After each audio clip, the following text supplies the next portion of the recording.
Okay, welcome friends. ઘણા બધા વિદ્યાર્થી મિત્રો જોડાઈ ગયા છે. આજે વિદ્યાર્થી મિત્રો, આજે એવી આપણે ચર્ચા કરવાના છીએ કે ઘણા બધા જે સ્ટુડન્ટ્સ છે જે ક્લાસ 3 ની પ્રિપરેશન કરી રહ્યા છે, અને બેઝિકલી આજે હું એક ફાર્મસી ફિલ્ડના કેન્ડિડેટ્સ જોડે કે જે હાલમાં ફરજ બજાવી રહ્યા છે જીપીએસએસબી માં, તો એમની જોડે આજે હું ચર્ચા કરીશ. તો Chandniben, welcome to Unacademy platform. આજે થેન્ક જે યુ. પણ ઘણા બધા વિદ્યાર્થીઓ જોડાશે, તો તમારી જે પ્રિપરેશનની જર્ની છે એના વિશે કહેવાય ને કે એવી સરસ મજાની ચર્ચા કરવાની છે કે જે બી વિદ્યાર્થીઓ જોડાશે અને જે પણ વિદ્યાર્થીઓ જોડાઈ રહ્યા છે અને આવનારી જે બી પરીક્ષાઓ છે, ઘણી બધી વર્ગ 3 ની પરીક્ષાઓ હાલમાં આવી રહી છે, અને એ પરીક્ષાઓમાં જે તમારી જે જર્ની છે આખી પ્રિપરેશનની, તો એની કહેવાય ને કે જે તમારી ટિપ્સ હશે તે દરેક વિદ્યાર્થીઓને કામ લાગશે. તો પહેલા તો સૌથી પહેલા ચાંદનીબેન એ થોડું જણાવજો કે તમારું ગ્રેજ્યુએશન લેવલ ને તમે કઈ રીતે સ્કૂલિંગ ને એના ઉપર થોડું પોઈન્ટ ફોકસ કરજો. હવે મેં બીફાર્મ કર્યું છે. હું બેચલર ઓફ ફાર્મસી છું. બીફાર્મ મેં કિમ ફાર્મસી કોલેજ થી કર્યું છે અને 2011 પાસ આઉટ છું બીફાર્મ. અને ત્યારબાદ મેં એમફાર્મ કર્યું માલિબા ફાર્મસી કોલેજ સુરત થી, અને એ 2013 પાસ આઉટ છું. અને પછી મારું એટલે મેં આરબીએસકે માં બી જોબ કરી છે. એટલે પહેલેથી જ એટલે 2014 માં રાષ્ટ્રીય બાળ સ્વાસ્થ્ય કાર્યક્રમ એવી ગવર્મેન્ટ જોબ જ હતી, પણ એ કોન્ટ્રાક્ટ બેઝ હતી અને પછી મારી પ્રિપરેશન આમાં શરૂ થઈ છે. એવું છે. બરાબર છે. ઓકે, તો ચાંદનીબેન કહેવાય ને કે ઘણી બધી ફિલ્ડના આપણને ઘણા બધા તૈયારી કરવાવાળા મળે છે, પણ પર્ટિક્યુલર આજે આ પહેલું એવું ઇન્ટરવ્યુ છે, એટલે લાઈક એવું એક ટોપર સ્ટોક છે કે જે હું ફાર્માસ્યુટિકલ જે પર્ટિક્યુલર સ્ટુડન્ટ હોય એમની જોડે હું ચર્ચા કરી રહ્યો છું. તો જે બી આપણા વિદ્યાર્થીઓ હશે જે બીફાર્મ કરતા હશે, જે એમફાર્મ કરતા હશે, અને એવું જે પણ વિચારી રહ્યા હશે કે મારે ગવર્મેન્ટ જોબમાં આગળ વધવું છે, તો કહેવાય ને કે પહેલું બેરિયર એમને એવું હોય છે કે બુક લિસ્ટ શું કરવું, એમ એટલે શેમાંથી વાંચન કરવું, શું વાંચવું. એ જે બી નવો વિદ્યાર્થી ગ્રેજ્યુએશન પછી આ ફિલ્ડમાં આવે છે કે અમારે ગવર્મેન્ટની તૈયારી કરવી છે, તો એના ઉપર થોડું તમે પોઈન્ટ આઉટ કરજો. હવે આમાં કેવું છે કે અમારું જે ફિલ્ડ છે ફાર્મસી ફિલ્ડ આખું સાયન્સ બેઝ ફિલ્ડ છે. હવે એટલે તમે એના પરથી જ્યારે ગવર્મેન્ટ જોબ માટે એપ્લાય કરવાનું કે એના માટે વિચારવાની શરૂઆત કરો છો, તો તમારે એક પેલું શું કહેવાય, પોતાના ફિલ્ડ થી બીજા ફિલ્ડમાં જવાનું હોય તેટલી પ્રિપરેશન તમારે કરવી પડે છે. હવે મારી જ વાત કરું છું. હવે મેં જયારે સ્ટાર્ટ કર્યું ત્યારે એટલીસ્ટ મને એ બી નહોતી ખબર હતી કે એમાં એનું બેઝિક માળખું શું છે, કે આમાં કેટલું વાંચવું પડશે. કેમ કે આપણે શું હોય છે કે ભાઈ કોલેજ કર્યું છે પછી ફાર્મસી ફિલ્ડમાં આપણે આગળ વધશું, એટલે આપણે બીજું જે જનરલ નોલેજ છે, કરંટ અફેર્સ છે ને, એવું બહુ માઇન્ડમાં આપણે આવતું નથી હોતું ત્યારે. બરાબર. હવે જયારે આપણે પ્રિપરેશન સ્ટાર્ટ કરીએ તો ફર્સ્ટ ઓફ ઓલ આપણે શું, હવે મેં કેવી રીતે સ્ટાર્ટ કર્યું, તો મેં પહેલા પેપર્સ બધા જે હતા જીપીએસએસબી ના, જીપીએસસી ના, એ બધા પેપર્સ મેં કલેક્ટ કર્યા, એનો સિલેબસ કલેક્ટ કર્યો. એ સિલેબસ પરથી મેં એકચ્યુઅલી આપણા ફિલ્ડની બહારનું હોય એટલે આપણે સબ્જેક્ટ બી સિલેક્ટ કરવા પડશે, કેમ કે આપણે બધા સબ્જેક્ટમાં માસ્ટરી નહીં હાસિલ કરી શકીએ. આપણે આપણું ફિલ્ડ અલગ છે, આ ફિલ્ડ અલગ છે, બરાબર. એટલે મેં પણ ત્યારે એવી રીતે કર્યું, ધારો કે કોન્સ્ટિટ્યુશન છે અને હિસ્ટ્રી છે, મને આ બે સબ્જેક્ટ વધારે ફાવતા હતા, તો મેં એના ઉપર ફોકસ કરીને એની જે બુક લિસ્ટ છે તો એ તૈયાર કરીને પછી એના પરથી જ મેં આગળ વધ્યું છે. એવું છે. એટલે ધારો કે આ ફિલ્ડ છે મારી ફાર્મસીની ફિલ્ડ, અને જીપીએસસી, એ બંને બહુ ઓપોઝિટ છે. એટલે મારા ફિલ્ડનું સાઈડ પર મૂકીને મારે જ્યારે આ સ્ટાર્ટ કરવાનું હતું, તો મારે પહેલું એ બુક મારે બેઝિક થી સ્ટાર્ટ કરવું પડે. એટલે તમે એકદમ જે બેઝિક નોલેજ છે ત્યારથી તે બુકલેટ જ યુઝ કરી શકો. હવે એના માટે મેં જનરલી અત્યારે જ્યારે મેં સ્ટાર્ટ કર્યું ત્યારે હું લિબર્ટી પબ્લિકેશનની સ્ટાર્ટ કરતી હતી, કે ભાઈ આપણે બેઝિક, કેમ કે ત્યારે મારું કઈ જ નોલેજ નહીં હતું, સાચું કહું તો. આપણે ફાર્મસી સિવાયનું એટલું બધું ના કર્યું હોય ને, એટલા માટે ત્યારથી પછી એ સ્ટાર્ટ કર્યું ને મેં મોસ્ટલી 2 કે 3 સબ્જેક્ટ ઉપર કોન્સન્ટ્રેશન કર્યું. કોન્સન્ટ્રેટ કર્યું કે Okay. કેમ કે બધા સબ્જેક્ટ આપણે નહીં કરી શકીએ એમ એટલા માટે. હા, ડેફિનેટલી.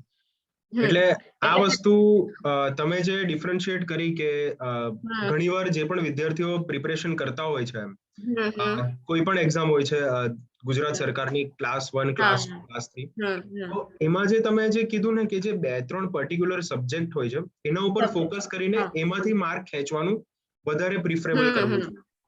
કારણ કે ઘણીવાર સબ્જેક્ટ વધારે હોય છે તો વિદ્યાર્થી મિત્રો કન્ફ્યુઝ પણ થતા હોય છે કે આ સબ્જેક્ટ નથી થતો, આ સબ્જેક્ટમાંથી મારા માર્ક્સ કઈ રીતે આવશે. તો ચાંદનીબેન, તમારું જે પર્ટિક્યુલર ફિલ્ડ છે તો એમાં ટેકનિકલ એક્ઝામ જે હોય છે એટલે ટેકનિકલ એક્ઝામનું જે વેઇટેજ હોય છે તો એમાં જે પ્રશ્નો પૂછાય છે તે તમારા બીફાર્મ લેવલના જ પૂછાય છે કે કઈ રીતનું હોય છે આ પરીક્ષામાં? આ પરીક્ષામાં એકચ્યુઅલી મારી જે એક્ઝામ હતી તેમાં બીફાર્મ લેવલનું જ હતું, પણ અત્યારે હવે અમારી એક્ઝામમાં ડોક્ટરેટ લેવલનું બી અંદર ઇન્ક્લુડ થઈ ગયું છે આ વર્ષથી. એવું છે. એટલે અમે 3 વર્ષ પહેલા મારી જોબ લાગેલી તો ત્યારે બીફાર્મ લેવલ બેચલર લેવલનું જ હતું ને 50% વેટેજ હતું એનું. એટલે બેચલર લેવલ થી તમે પ્રિપરેશન કરી શકો એમ એના માટે. જ્યાં ફાર્મસી ફિલ્ડની જે મારી જોબ છે, મારું જે છે તેના માટે એવું હતું. પછી ઘણીવાર જે પણ વિદ્યાર્થીઓ કહેવાય ને આ ફિલ્ડમાં આવે છે ગ્રેજ્યુએશન પછી અથવા તો જોબના અમુક સર્ટેન યર્સ પછી તો જ્યારે પણ તૈયારી કરતા હોઈએ તો ત્યારે જે આપણું આજુબાજુનું વાતાવરણ છે, એઝ એક્ઝામ્પલ કે આપણું મિત્ર વર્તુળ છે, પછી આપણું જે ઘરનું એટમોસ્ફિયર છે, તો એ આપણને કઈ રીતે સપોર્ટિવ હોય છે અથવા તો એ વસ્તુમાં આપણે કઈ રીતે પોઝિટિવ રહી શકીએ આપણી આ પ્રિપરેશનની તૈયારીની જર્ની? હવે મારી પર્સનલી વાત કરું, મેં મારી જીપીએસસી ની પ્રિપરેશન મારી પ્રેગ્નન્સી હતી, હું પ્રેગ્નેન્ટ હતી ત્યારથી મેં શરૂ કરી છે. પહેલા મારું જ્યારે 2014માં મારું એમફાર્મ પાસ આઉટ કર્યું, પછી મેં રાષ્ટ્રીય બાલ સ્વાસ્થ્ય કાર્યક્રમમાં સુરત ડિસ્ટ્રિક્ટમાં હું એઝ અ ફાર્માસિસ્ટ જોબ કરતી હતી. તે કોન્ટ્રાક્ટ બેઝ ઉપર હતી. હવે એમાં પછી મારી પ્રેગ્નન્સી દરમિયાન મારું ટ્રાન્સફર થઈ ગયેલું હતું માંગરોળ, અને ત્યારે પ્રેગ્નન્સી દરમિયાન ત્યાં સુધી જવાનું પોસિબલ નહીં હતું, એટલે મેં જોબ એ છોડી દીધી. હવે તે સમય પ્રેગ્નન્સીના સમય દરમિયાન હું ઘરમાં જ હતી અને ત્યારે પછી મને થયું કે ભાઈ મારે ઘરમાં તો બેસવું નથી ને ત્યારે મેં જીપીએસસી ની પ્રિપરેશન શરૂ કરેલી. અને લગભગ એટલે એ સમય કેવો હતો કે ત્યારે મારી પાસે ટાઈમ હતો ને જોકે મારા ઘરેથી બી મારા હસબન્ડ ને બધા મને બહુ સપોર્ટિવ છે, એટલે એમણે જ મને કીધું કે ભાઈ ઘરે છે તો આપણે કઈ પ્રિપરેશન કરવી જોઈએ એમ. એટલે ત્યાર પછી મેં એ પ્રિપરેશન સ્ટાર્ટ કરી. એ પછી તો મેં લગભગ જીપીએસસી ની બી 2 થી 3 એક્ઝામ આપી છે અને તેમાંથી મેં જીપીએસસી ની મુખ્ય સેવિકા જે સુપરવાઇઝર હોય છે આઈસીડીએસ ની તે બી પાસ કરેલી હતી. એવું હતું. એટલે લગભગ 2014-15માં મેં સ્ટાર્ટ કર્યું, પછી 2017માં એ જોબ લાગી અને એ પછી આ જોબ લાગી છે એવું છે. ઓકે એટલે તમારું જે આખી તમારી જે જર્ની છે તે દરેક જે પણ આપણા જે માતાઓ છે, બહેનો છે કે જે મેરેજ થઈ ગયા છે તો એમના માટે કહેવાય ને કે એક ઉદાહરણ રૂપ એક તમારો એક કિસ્સો ગણી શકાય કે કઈ રીતે પ્રેરણા તમારી જે જર્ની છે કે આ રીતે તમારી પ્રિપરેશન તમે સ્ટાર્ટ કરી એમ. એકચ્યુઅલી મારા ચાઇલ્ડ બર્થ પછી બી મેં અહીંયા એસએમસીમાં બી જોબ કરી અને ત્યારે બી મારી કન્ટિન્યુઅસ રીડિંગ રહેતું જ હતું, કેમ કે એસએમસી નું 9 to 5 જોબમાં મારું વચ્ચે 2 કલાકનું જ્યારે બ્રેક પડતી હતી ત્યારે હું ઘરે નથી આવતી ને ત્યારે કેમ કે બચ્ચું નાનું હતું પણ પછી હું ઘરે આવી જાઉં તો એમાં પાછો પ્રોબ્લેમ થાય. એટલે ત્યાં જ એમાં એસએમસીમાં ત્યાં જોબ પર રહીને જ હું વાંચતી હતી અને મને ભગવાનની દયાથી મને એટલું ઘર બી સપોર્ટિવ મળ્યું છે કે એમણે મારી એક્ઝામ એટલે મારી પ્રિપરેશનમાં મને ખાસો સપોર્ટ કર્યો છે કે ઘરે આવીને બી મને એટલા અવર્સ મને રીડિંગના મળી જતા હતા. એટલે એટલે એમ સારું, એટલે એમ એક રીતના મને સપોર્ટિવ મારો ઘર મળ્યું છે તો આપણે કરી શકીએ છીએ. બાકી એઝ અ વુમન ને એઝ અ એટલે મેરેજ પછી ને બચ્ચા પછી તમારે કરવું થોડુંક ડિફિકલ્ટ થઈ જાય એમ એના માટે તમારો ફેમિલીનો સપોર્ટ તો બહુ જ જોઈએ એમ એવું છે. એટલે આ તમે સરસ વાત કરી કે જ્યારે પણ તમે એઝ અ તમારી જે આફ્ટર મધર એમ તમે જ્યારે માં બની રહ્યા છો અને એ સમયગાળામાં તમારા બેબીના બર્થ પછી એમ તમે જે ટાઈમ મેનેજમેન્ટ ની જે તમે વાતો કરી તો ધારો કે કોઈ પણ વિદ્યાર્થી હોય છે એમ અથવા તો આફ્ટર મેરેજ જે પણ વિદ્યાર્થી એવું વિચારે છે કે મારે તૈયારી કરવી જોઈએ તો આ એક તમારું એક ઉદાહરણ તો થઈ ગયું. તમે એક સરસ મજાનું એક ટાઈમલાઈન આપી કે ભાઈ આ રીતે તમે મેનેજમેન્ટ કરીને તમે વાંચન કરતા હતા એમ. પણ ઘણીવાર કહેવાય ને કે ઘણા બધા વિદ્યાર્થીઓ હોય છે ને એમને એક પ્રશ્ન હોય છે કે જોબની સાથે સાથે એટલે કે કોઈ પણ વિદ્યાર્થી પ્રાઇવેટ જોબ કરતા હોય છે તો જોબની સાથે સાથે તમે કઈ રીતે ટાઈમ મેનેજમેન્ટ કરતા હતા એમ એ થોડું જણાવો. હવે હા, જોબની સાથે તમારું પહેલા તો તમારું ટાર્ગેટ ક્લિયર હોવો જોઈએ કે ભાઈ તમે આ જોબ તમારી ટેમ્પરરી છે, તમારે જીપીએસસી માં જ જવું છે. પહેલા તો એ તમારું ક્લિયર હોવું જોઈએ અને મારું એ ક્લિયર જ હતું કે ભાઈ મારી આ જે જોબ છે મારી ટેમ્પરરી, કેમ કે કોન્ટ્રાક્ટ બેઝ જોબ હતી મારી, એટલે મારે એમાં રહેવું જ નહોતું. એટલે એ જોબમાં હવે 9 to 5 ની જોબ હતી, તેમાં મને વચ્ચે મારે સવારથી ઉઠીને એટલે એમ હું કહું છું કે પહેલેથી મારું ફેમિલી બહુ સપોર્ટિવ છે મને, એટલે મારે જે ઘરના અવર્સ હતા તે બી હું મારા રીડિંગમાં જ કરતી હતી. મારા બચ્ચાની કે એની સાથે એ વસ્તુ અલગ છે, એના જે અવર્સ હતા તે, પણ જે મને દિવસના જે મળતા હતા કલાકો તેમાંથી બી જે ઘરના અવર્સ હતા તે હું રીડિંગમાં કરતી હતી. અને 9 to 5 ની જોબમાં જે મને 2 અવર્સ મને વચ્ચે જે બ્રેક મળતો હતો તેમાં બી રીડિંગ ચાલુ હતું. અને 5 વાગ્યા પછી જોબ પરથી આવો છો તો એ પછી બી તમે રીડિંગ કરી શકો છો. અને એવું તમારે આખું શેડ્યુલ બનાવવું જ પડશે, કેમ કે તમારી જોબની સાથે તમે જ્યારે રીડિંગ ચાલુ રાખો છો તો એ થોડું ડિફિકલ્ટ થઈ જાય છે. કેમ કે એમાં એ જોબની સાથે રીડિંગ ચાલુ રાખવા માટે તમારે ટાઈમ મેનેજમેન્ટ વધારે રાખવું પડે, કેમ કે તમે ઘરે એક ખાલી જસ્ટ રીડિંગ કરવું, જસ્ટ પ્રિપરેશન કરવી અને જોબની સાથે કન્ટિન્યુમાં પ્રિપરેશન કરવી બંને બહુ અલગ વસ્તુ છે. જોબ ત્યારે તમે ઘરે હો છો ત્યારે તમે ધારો કે 1-2 કલાક તમે એમ તેમ ફરી આવ્યા કે ભાઈ ફ્રેશ થઈ આવ્યા, તે બધું ચાલી જાય છે કેમ કે તમને એટલા અવર્સ મળે છે. જોબની સાથેની પ્રિપરેશનમાં તમને એવા અવર્સ મળતા નથી, એટલે તમે તમારા માઇન્ડને તમારે એ રીતના જ સેટ કરવું પડે છે કે ભાઈ આટલા કલાક તમારે આ રીડિંગમાં કાઢવાના જ છે એમ. અને ત્યારે સાચું કહું તો રીડિંગમાં બી તમારું એક સિલેક્ટેડ ઝોન થઈ જાય છે કે ભાઈ તમારે આટલા કલાકમાં કે આટલા અવરમાં આ એક ટોપિક પતાવવાનો છે તો એ પતાવવાનો જ છે. એ તમારે એટલે તમે પછી એને બીજા નેક્સ્ટ ડે ઉપર ના રાખી શકો, કેમ કે તમારી જોબ કન્ટિન્યુ છે. 24 કલાક જ બધાને મળે છે તો 24 કલાકમાં જ આપણે બધું કરવાનું હોય છે. એટલે એ 24 કલાકમાંથી તમારા 8 કલાક તો જોબના કાઢી જ નાખવાના, પણ બીજા જે કલાક છે તે તમારે યુટિલાઇઝ કરીને એક દિવસમાં તમારે આ પૂરું કરવાનું છે તો એટલું કરવાનું જ છે, પછી એને તમે બીજા દિવસ ઉપર ના રાખી શકો. એટલે એવી રીતના તમારે ટાઈમ મેનેજમેન્ટ, જ્યારે કોઈ બી જે એસ્પિરન્ટ્સ છે જે જોબની સાથે કન્ટિન્યુટીમાં આ કરે છે ને ત્યારે એનો ટાઈમ મેનેજમેન્ટ બહુ મેઇન હોય છે આમાં. કેમ કે એની પાસે એના જોબની સાથે એના જે ટાઈમિંગ હોવર્સ હોય છે, રીડિંગના હોવર્સ બધા કે 8 કલાક વાંચવાનું, 10 કલાક વાંચવાનું, બરાબર, તો એ તમારે તમારા જોબની સાથે તમારા 24 કલાકમાંથી કાઢવાના હોય છે ને એ તમારે કમ્પલસરી કાઢવા જ પડે છે, એવું થઈ જાય છે.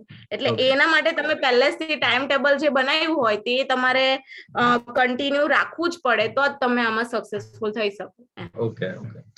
હા, એટલે બીજી એક મહત્વની વસ્તુ એ હતી કે જ્યારે પણ એટલે તમે પહેલા જ વાત કરી કે મુખ્ય સેવિકાની પરીક્ષા પણ તમે ક્રેક કરી હતી અને હમણાં પણ તમે તમારા આ ફિલ્ડમાં છો એમ. તો બંનેના કહેવાય ને કે ઘણા વિદ્યાર્થી મિત્રો મુખ્ય સેવિકા માટે પણ તૈયારી કરતા જ હોય છે અને આ ફિલ્ડ માટે પણ તૈયારી કરતા હોય છે. તો બંનેમાં સિલેબસ સેમ હોય છે, પરીક્ષાનું માળખું સેમ હોય છે, કઈ રીતનું હોય છે?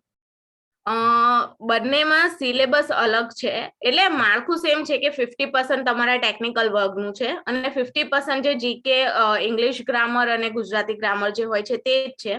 પણ જે મારી અત્યારે જે હું ફિલ્ડમાં છું તે મારી ફિલ્ડ છે ફાર્મસીની, અને જે મુખ્ય સેવિકાનું અલગ છે તે ICDS ડિપાર્ટમેન્ટમાં આવે છે અને એનું જે 50% નું માળખું હોય છે તે એ લોકોનો સિલેબસ હોય છે, એવું છે. અને તેનું બધું સબ્જેક્ટ વાઇઝ અલગ હોય છે, પણ બંનેનું અલગ અલગ છે. જે 50% છે જીકે તે તો સેમ જ હોય છે બધામાં, પણ જે ટેકનિકલ છે તે બંનેનું અલગ અલગ છે, એવું છે એમાં. હવે મુખ્ય વસ્તુ એ હતી કે જ્યારે પણ વર્ગ 3 ની પરીક્ષાની તૈયારી કરતા હોઈએ તો ગ્રામર અને સાહિત્ય આ વિષય પર ઘણો બધો ફોકસ હોય છે અને ભાર હોય છે એમ પરીક્ષાની અંદર પણ.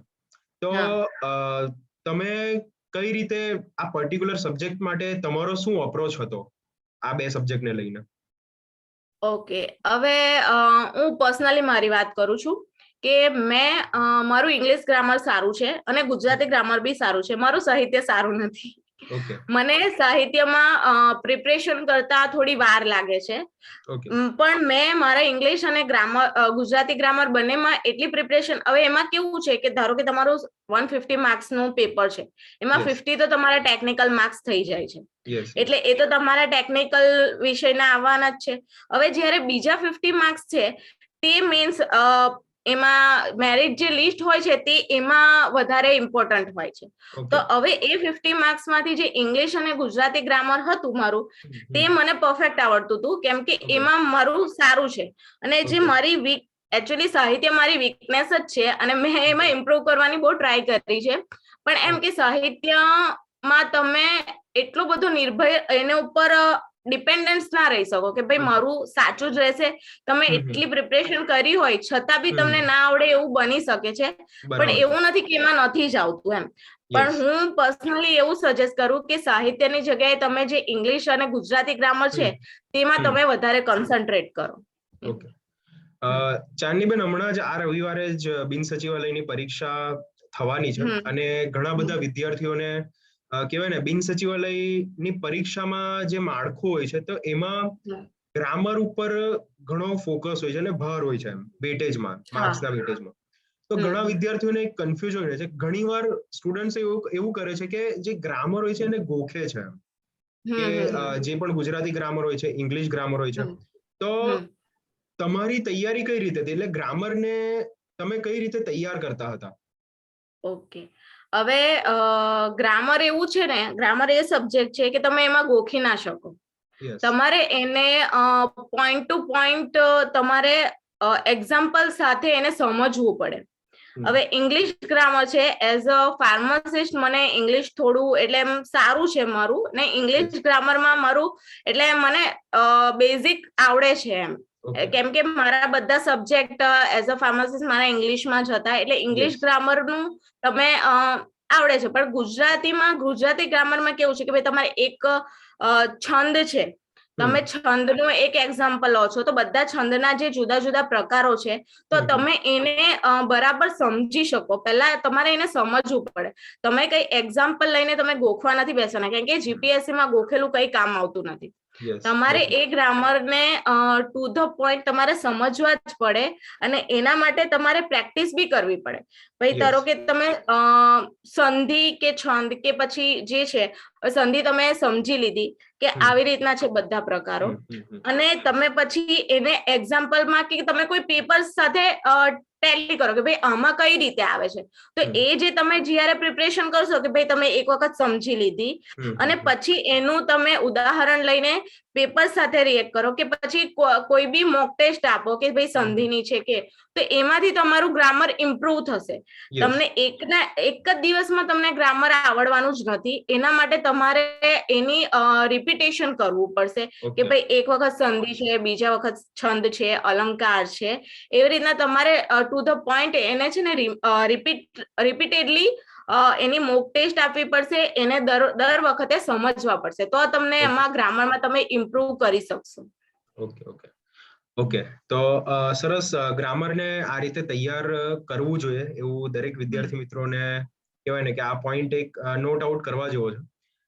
ત્યાર પછી ઘણી વસ્તુઓ એવી હોય છે ક્લાસ 3 ની એક્ઝામમાં એમ એક ટાઈમ મેનેજમેન્ટ ખૂબ મહત્વનો ભાગ ભજવે છે. જ્યારે પણ આપણે સ્પર્ધાત્મક પરીક્ષાની તૈયારી કરતા હોઈએ છીએ તો જે વિષયો હોય છે તો વિષયોને ચાંદનીબેન તમે કઈ રીતે તૈયાર કરતા હતા? ટાઈમ કઈ રીતે નક્કી કરતા હતા અને પર્ટિક્યુલર એ વિષયોની નોટ્સ બનાવતા હતા, કારણ કે નોટ્સ બાબત એવી તમે થોડું જણાવજો દરેક વિદ્યાર્થી. હા, હવે વિષયો ટેકનિકલ સબ્જેક્ટ્સ ની વાત કરું તો ટેકનિકલ સબ્જેક્ટ્સમાં મારા જે અમુક આગળના પેપર રેફર કરીને તમે જે સબ્જેક્ટ્સ કાઢો છો તો એવા 2 કે 3 સબ્જેક્ટ્સ હતા અને એ મારા ટેકનિકલ હતા, એટલે એમાં મારે બહુ રીડિંગ કરવાની મને જરૂર નથી પડી. પણ તમે આ જે જીકે, ગ્રામર અને એની વાત કરો છો તો હા, ડેફિનેટલી મેં નોટ્સ બનાવી છે. કેમ કે મને સાચું કહું તો નોટ્સ પરથી તમે એનું જ્યારે રિપીટ કરો છો, એનું જ્યારે રિવિઝન કરો છો તો તમને નોટ્સ વધારે બેનિફિટ થાય છે. અને તમે તમારી નોટ્સ તમે કોઈ બી બહારથી માર્કેટમાંથી કે કોઈ બી સબ્જેક્ટની તમે એક બુક લઈ આવો છો, તેના કરતા તમે તમારી નોટ્સમાંથી જ્યારે વાંચો છો ત્યારે તમારા માઇન્ડમાં તરત એ આવી જાય છે, કેમ કે એ તમે જ લખેલું હોય છે. અને હું બધા વિદ્યાર્થી મિત્રોને એ જ જણાવીશ કે તમે જ્યારે તમારી પ્રિપરેશન કરો છો, સ્ટાર્ટ કરો છો, તો તમારી નોટ્સ બનાવવાનું રાખો. કેમ કે જ્યારે તમે ફાઇનલ પ્રિલિમ્સ ની તૈયારી કરવાનું, તમે અત્યારથી ધારો કે જીપીએસસી ની તૈયારી કરો છો, તો હું એવું કહીશ કે તમે મેન્સ ની તૈયારી કરો, પ્રિલિમ્સ ની નહીં. જેવી રીતના તમે મેન્સમાં રિટન એક્ઝામમાં લખવાના છો તે જ બધી નોટ્સ બનાવો. બરાબર કે ભાઈ આટલું લખવાનું છે, એક સબ્જેક્ટ છે, આટલું લખવાનું છે તમારે, તો તમે લખેલું હશે તો એ તમને યાદ રહેશે, તમને બુકમાંનું યાદ નહીં રહે. અને તમે જ્યારે પ્રિલિમ્સ માટે તૈયારી કરો છો તો એ બુક્સ, એ તમારી જે નોટ્સ જ છે તે જ વાંચવાની હોય છે. મેં મારી પ્રિપરેશન મારી નોટ્સમાંથી જ કરી છે. જ્યારે સ્ટાર્ટ કર્યું મેં વાંચવાનું જીપીએસસી માટે સ્ટાર્ટ કર્યું ત્યારે એકચ્યુઅલી હું કન્ફ્યુઝ હતી કે ભાઈ આપણે કઈ બુક લઈએ, બરાબર, કેમ કે આ બુક આપણને ઇન્ટરનેટ પર બી વાસ્ટ બહુ બધું મટીરિયલ ને બધું મળે છે, પણ એ બધું મટીરિયલ વાંચવા જતા તમે કન્ફ્યુઝ થઈ જાવ છો કે ભાઈ આપણે શેમાંથી શું કરીએ એમ. એના કરતા તમે એક ઓથેન્ટિક બુક લઈ લો કોઈ બી ઓથરની, જે એકદમ, અને એમાંથી તમે પોતાની નોટ્સ બનાવો. કેમ કે જ્યારે તમે પોતાની બુક બનાવો છો તો એક બુક તમારે બીજી વખત રિવિઝન કરવાની જરૂર નથી પડતી. જ્યારે તમે એક ટોપિકના 4 કે 5 વાક્ય લખો છો, આમાંથી લખો, કોઈ બી બુકમાંથી લખો, પણ એ તમારા જાતે જે માઇન્ડમાં તમે લખેલા હોય છે માઇન્ડમાં, તે જ તમારા ઓન પેપર આવે છે. એટલે હું નોટ્સ મેકિંગ નું એકદમ પહેલેથી જ કરું છું, કેમ કે નોટ્સ બનાવીને મને બહુ બેનિફિટ થયો છે. કેમ કે જ્યારે તમે પ્રિલિમ્સ ની તૈયારી કરવાની સ્ટાર્ટ કરો છો ત્યારે તમારી નોટ્સ તમને બહુ બેનિફિટ કરે છે. ને જેટલા પ્રિલિમ્સ માટે તમને જે ઓછો ટાઈમ મળતો હોય, ધારો કે 8 કલાક મળતા હોય, તો 8 કલાકમાં તમે જે નોટ્સ તમારી બનાવો છો તો એમાં તમે વધારે ટોપિક્સ કવર કરી શકો છો. એના કરતા જે તમે ઓથરની બુકમાંથી વાંચો, એના કરતા તમે નોટમાંથી વાંચો છો તો એ તમે વધારે ઓછા સમયમાં વધારે ટોપિક તમે કવર કરી શકો. ઓકે. એટલે દરેક વિદ્યાર્થીએ નોટ્સ તો બનાવી જ જોઈએ, કારણ કે એનાથી અલ્ટિમેટલી જ્યારે પણ પ્રાથમિક પરીક્ષાની જે ડેટ હોય છે તો એના અમુક દિવસો પહેલા આપણે એ વસ્તુને સારી રીતે રિવિઝન કરી શકીએ. હવે આ મુદ્દા પરથી એક કોમન એક મુદ્દો એ નીકળે છે કે જ્યારે પણ હું વાંચનની શરૂઆત કરું છું, તૈયારીની શરૂઆત કરું છું, તો મારે એનું રિવિઝન કઈ રીતે કરવું જોઈએ. અને કહેવાય ને કે પરીક્ષાના, ધારો કે પરીક્ષા 25 તારીખે છે તો એના કેટલા દિવસો પહેલા મારે રિવિઝન સ્ટાર્ટ કરવું જોઈએ. તો તમારી કઈ રીતની સ્ટ્રેટેજી હતી એમ જ્યારે તમે કોઈ પણ પ્રિલિમિનરી એક્ઝામ અપાવતા હતા ત્યારે? હવે જ્યારે હું જીપીએસસી ની પ્રિપરેશન કરતી હતી તો ત્યારે મેં પહેલા મેન્સ થી સ્ટાર્ટ કરેલું કે મેન્સમાં આપણે કઈ રીતે પ્રિપરેશન કરવાની છે, એવી રીતના મેન્સ થી સ્ટાર્ટ કરેલું. અને પ્રિલિમ્સમાં લગભગ 2 મહિના પહેલા મેં પ્રિલિમ્સની પ્રિપરેશન સ્ટાર્ટ કરેલી. એટલે કોઈ બી તમે પ્રિલિમ્સ હોય છે, પ્રિલિમ્સનું વેટેજ જે હોય છે માર્ક્સનું, તમે જો મેન્સની તૈયારી કરતા હોય તો તમને પ્રિલિમ્સમાં ઈઝી પડે છે.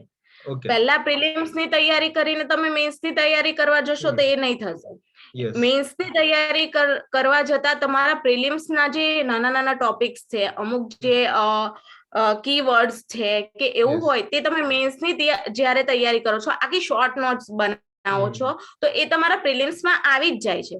અને મોસ્ટલી મારી સ્ટ્રેટેજી એવી રહેતી હતી કે જે મેન્સની મેં તૈયારી કરેલી હતી એ પછી પ્રિલિમ્સના 2 મહિના પહેલા હું પ્રિલિમ્સના જે આપણા એક પોઈન્ટ્સ હોય છે, ધારો કે પ્રિલિમ્સમાં કેમ કે MCQ ટાઈપના હોય છે, બરાબર, તો હા એટલે આપણે મેન્સના જે શોર્ટ્સ બનાવેલી હોય, શોર્ટ નોટ્સ, તો એમાં અમુક ટોપિક્સમાં આપણે હાઇલાઇટ કર્યું હોય કે ભાઈ આ વર્ડ્સ છે, તો પ્રિલિમ્સ વખતે તમારે ખાલી એ વર્ડ્સ જ ચેક કરવાના હોય.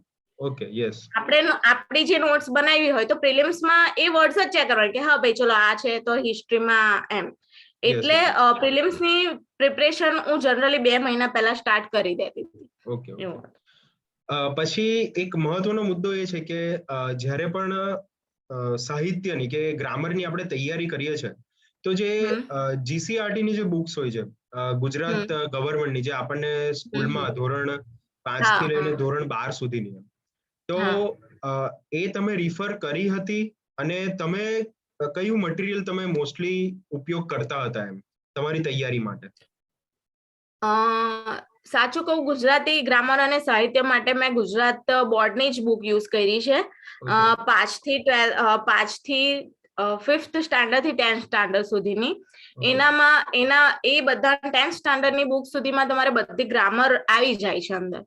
અને સાહિત્યકારો માટે બી તમે કોઈ ઓથરની બુક લેશો એના કરતા જે ગુજરાત બોર્ડની જે ગુજરાતીની બુક્સ આવે છે આ ધોરણોની, તો એમાં જે સાહિત્યકારો વિશે આવે છે ઉપર શોર્ટ નોટ તરીકે, તો એ તમે રિફર કરશો તો એમાં તમને બેનિફિટ થશે, કેમ કે એમાં એનું જે મેઇન પોઈન્ટ્સ હોય છે જે આપણા પ્રિલિમ્સ માટે ઉપયોગી છે, કે એમના જે અમુક ઉપનામો હોય છે, એમની એમની અમુક બુક્સ હોય છે, એમને કયા એવોર્ડ્સ મળ્યા છે, તો એ બધું ગુજરાત બોર્ડ એમાં લખીને જ આપણને આપે છે.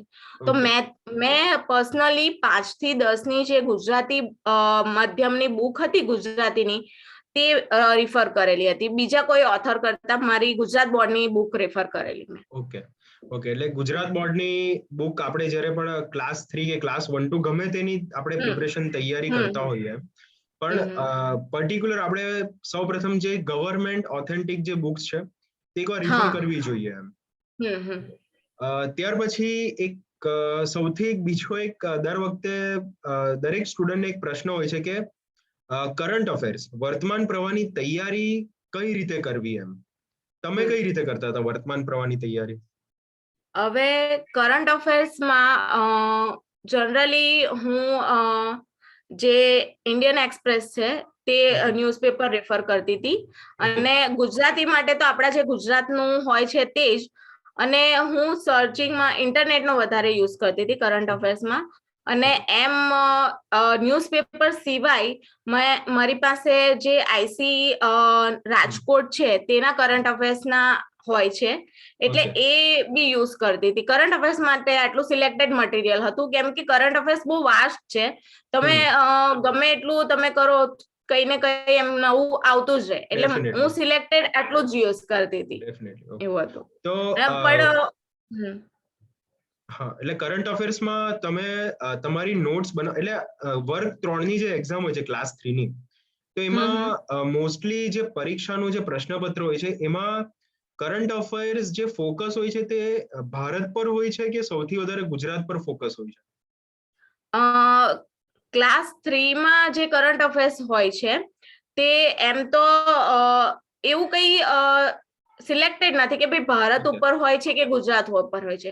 હા, પણ કરંટ અફેર્સ તમારો જે ક્લાસ 3 માં તમને પૂછાય છે કરંટ અફેર્સ નું, અને ક્લાસ 1-2 ની GPSC ની એક્ઝામ પૂછાય, તે બંનેમાં બહુ વાસ્ટ ડિફરન્સ છે. કેમ કે ક્લાસ 1-2 માં તમે કરંટ અફેર્સ આટલું સીમિત ના કરી શકો, તેમાં તમારે બહુ ડીપમાં જવું પડે છે. કેમ કે ક્લાસ 3 તમને સુપરફિશિયલ લેવલનું કરંટ અફેર્સ, એટલે એમ કે ભાઈ આ બજેટમાં આ શું આવ્યું, કે ભાઈ એવી રીતના જ કે કઈ યોજના આવી, એટલું જ હોય છે. ત્યારે ક્લાસ 1-2 માં તમારે આખું બજેટ ડિટેલિંગમાં કરવું પડે છે. કરંટ અફેર્સ ધારો કે વાત કરીએ તો એ એકદમ કોઈ એક સબ્જેક્ટ લઈને તમારે ક્લાસ 1-2 માટે જો તમે પ્રિપરેશન કરતા હોય તો કરંટ અફેર્સમાં તમારે ડિટેલિંગમાં જવું પડશે.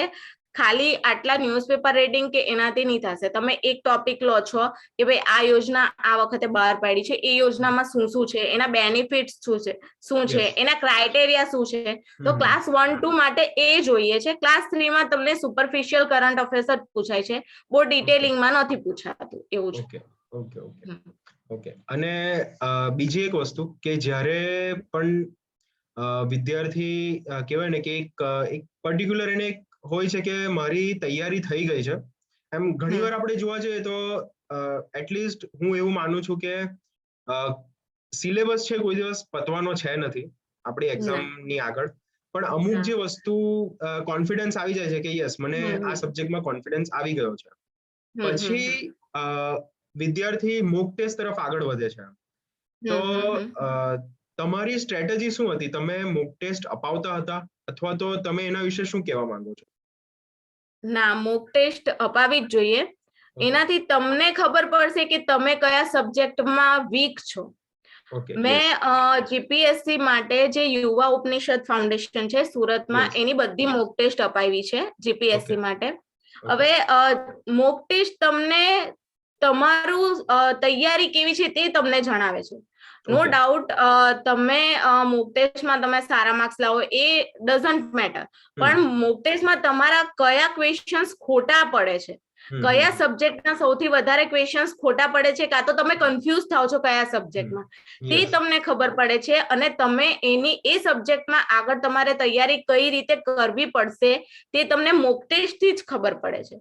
એટલે હું એવું પ્રિફર કરું છું કે મોક ટેસ્ટ બને ત્યાં સુધી, ધારો કે તમે તમારી પ્રિપરેશન ચાલુ છે અને તમે એક સબ્જેક્ટ તમે કરી નાખ્યો છે, ચલો હિસ્ટ્રી તમારો એમ કે ભાઈ તમને આવડી ગયું છે, એમ તો પતવાનો તો નથી પણ અમુક હદ સુધી આપણને ખબર છે કે ભાઈ આવડી ગયું છે, તો તમે એની મોક ટેસ્ટ આપો એટલે તમને ખબર પડશે કે ભાઈ હા ચલો હિસ્ટ્રીના આટલા સબ્જેક્ટ છે તો આ સબ્જેક્ટમાં મને આ નથી આવડતું, તો એ સબ્જેક્ટમાં તમે આગળ વધી શકો છો.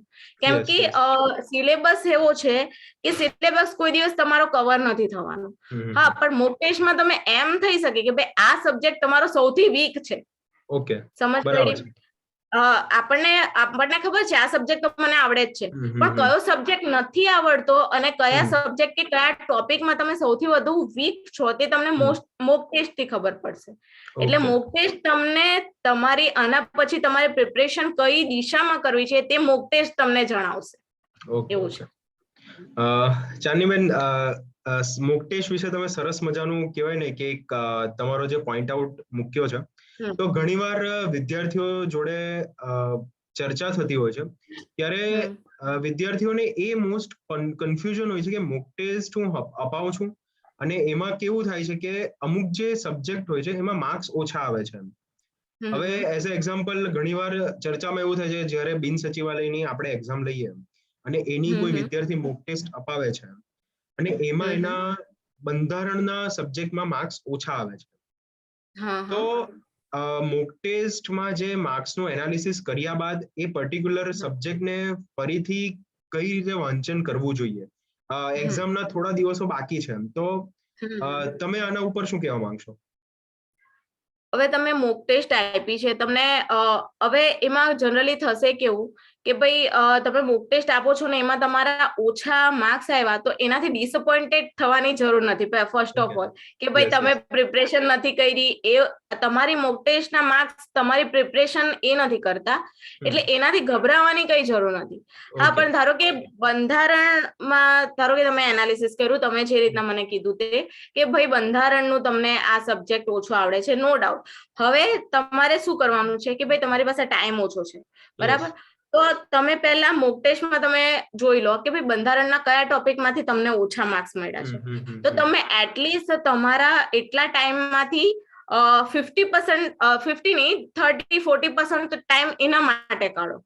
કેમ કે થશે કેવું કે જ્યારે તમે કોઈ ટેસ્ટ આપો છો અને એ ટેસ્ટનો ક્વેશ્ચન જ્યારે તમારો રોંગ પડે છે ને, અને એ જ રોંગ ક્વેશ્ચન તમે રાઈટ કરો છો વાંચીને પાછળથી, તો જ્યારે બીજી એક્ઝામ આપો છો અને એ ક્વેશ્ચન જો તમારો આવ્યો તો તમને એ સ્ટ્રાઇક તરત થાય છે કે હા ભાઈ આ ક્વેશ્ચન મારો પેલામાં ખોટો પડેલો હતો.